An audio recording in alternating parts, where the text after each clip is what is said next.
ଅନେକ ମଣ୍ଡଳୀ, ଅନେକ ସମାଜ, ଅନେକ ପ୍ରଚାରକ, ଅନେକ ସେ ପ୍ରଭୁଙ୍କୁ ଭୟ କରି ଆମର କିଛି ଆଶୀର୍ବାଦ ଦେବାନି ମୋତେ ଏଠାରେ ଯେଉଁ ସମସ୍ତ ଉପସ୍ଥିତ ଅଛନ୍ତି ସମସ୍ତଙ୍କୁ ଆନ୍ତରିକ ନମସ୍କାର। ସେ ପ୍ରଭୁ ନ ଘଟେଇଲେ କୌଣସି ବିଷୟ ଘଟେ ନା।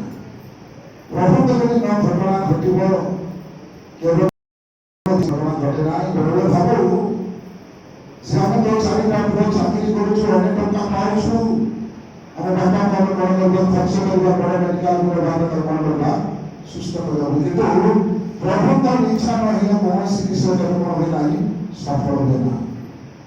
ଆମେ ଅନେକ ଚେଷ୍ଟା କରୁ। ମୁଁ ଯେତେବେଳେ ତାମିଲନାଡୁରେ ଥିଲି, ମୁଁ ଜାନୁଆରୀ ମାସରେ ମୁଁ ବ୍ୟବସାୟ ଆସିଲା ପରେ 6 ମାସ ବାପାଙ୍କ ସହିତ ମୁଁ ରହିଲି। ସେ ସବୁ ପରିସ୍ଥିତିରେ ଡାକୁଥିଲା। ମୁଁ ଯେତେବେଳେ ବ୍ରସ୍ କରୁଛି ମୋତେ ଡାକୁଥିବ ଯେ ଯାଇ ବାପାଙ୍କୁ ଡାକି ଆଣ ବୋଲି ମୋତେ କହୁଥିଲି। ମନ୍ଦିର ଆସି ଲୋକ ଝିଅ ଥିଲେ ମୋ ବାପା ଡାକୁଥିଲେ।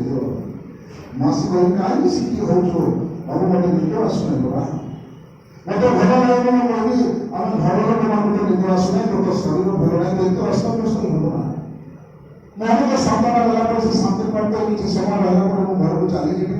ଆଉ ଥରେ ମୁଁ ଶୋଇଯିବି, ଆଉ ଥରେ ଖବର ପଠେଇବି ବାବୁ ଯାଇ ବାପାକୁ ଆଉ ଥରେ ଡାକିକି ଆଣ। ଏଇପରି ସମସ୍ୟାରେ ପ୍ରଭୁ ଆମ ଠାରେ ନିର୍ଭର ରଖୁଥିଲେ। ପ୍ରଭୁ ଯେ ସାମର୍ଥ୍ୟରେ ଏକ ଆଶ୍ରୟସ୍ଥଳୀ ହେଇ ପିଲାମାନଙ୍କୁ ସେ ଭାବୁ